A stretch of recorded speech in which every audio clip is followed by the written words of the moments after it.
యోహాన్ సువార్త 5వ అధ్యాయంలో 38 సంవత్సరాలుగా ఒక వ్యక్తి పక్షవాతంతో బాధపడుతున్నాడండి.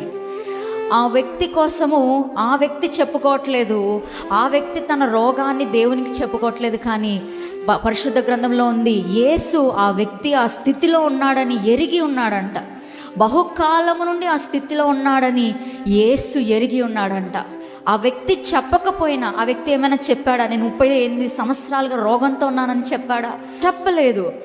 ఏమీ చెప్పకపోయినప్పటికీ ఆ వ్యక్తి యొక్క బాధ, వేదన ఎవరికి అర్థమైందంటే దేవునికి అర్థమైంది. అదే దేవుడు ఈరోజు మనల్ని చూసి చెప్తున్నాడండి, నీ బాధ ఏంటో నాకు తెలుసు, నీ కష్టం ఏంటో నాకు తెలుసు, నువ్వు ఎంత కాలముగా ఆ యొక్క సమస్యతో నువ్వు పోరాడుతున్నావో నాకు తెలుసు.